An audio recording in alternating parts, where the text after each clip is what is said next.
I'm actually sheltered in pretty good here, so I don't believe the wind's going to be a factor on my mics, although the jets might be. For those of you who hadn't heard my encounter with an unknown primate, I'm going to relive that. I'd been out in the forest about 3 or 4 days. That night had been colder than the previous nights. Normally I sleep in a hammock. That night I elected to sleep in my tent. My tent fits in my pocket. My tent's my own design. You got to use natural resources to put it together, rocks and branches.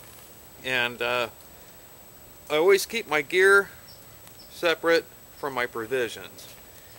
I'm laying in my tent and I'm hearing, you're always going to hear the terrain moving. It's going to be raccoons, skunks, pigs, could be a bear, could be a mountain lion, could be deer. There's just so many different animals that it can be, and you get used to hearing these things. I'm laying and it's a full moon. Whenever I go out to the forest, I prefer to go during the full moon, so I always have some type of light. And I'm hearing the rustling getting closer and closer, so I'm getting a little bit more concerned. I just don't want it to be a bear or a pig. Highly unlikely to be a mountain lion. So I see the shadow walk past my tent, and I see the shadow of the shoulders and the head walking past my tent. Well, I know it ain't no pig. I know it ain't no damn bear, so now I'm really getting concerned, and I'm laying there and I ain't moving.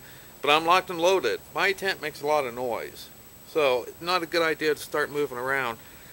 I hear my gear start getting messed with.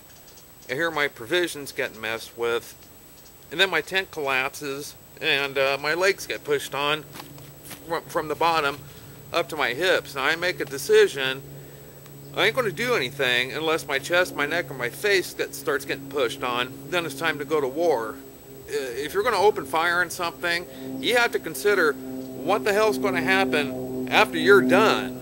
And I'll get back to that. It didn't. The pushing only went up to my hips, so it didn't get to a point where I had to start firing on anything. Again, I hear my gear being gone through. I hear my provisions getting gone through, and then it gets quiet.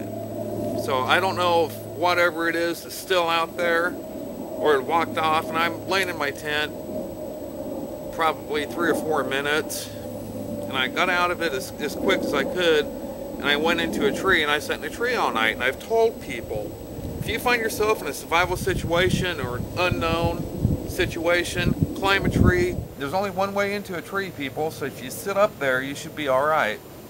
Sitting there, sun comes up, I climb out of the tree, go to my provisions, and I noticed 2 of my little containers of spices are missing. Whether they got taken or buried or kicked or thrown, don't know. Grabbed my gear, left my tent, and got the hell out of there. To me, it's an unknown primate. Could it have been a human? Could have been. I believe I was trespassing on somebody's property. It's beyond human behavioral characteristics to walk into somebody's camp, tear down their tent, and push them down.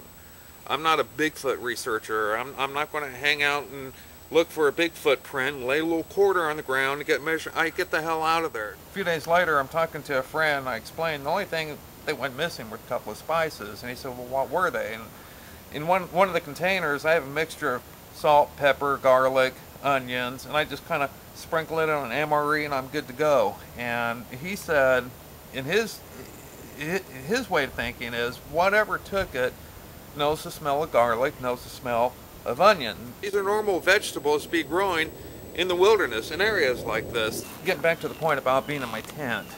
When you're in a confined area and you cannot see what's around you, you don't know how many of these things are out there. It could be one thing, it could be 2 things, it could be 1 thing's here and 1 thing's waiting over there where they figure it's safe. If you're going to open fire on something, there's probably going to be a pretty good price to pay after that, because you're going to have to prove that you thought that your life was in danger. And if you can't do that, you're in trouble. And if you're going to open fire on a Bigfoot, it's the same damn thing. Your ass is going to be in a lot of trouble. So when you're in a confined area and you find yourself in somewhat of a survival situation, you can't panic. That's the time when you need the will to survive.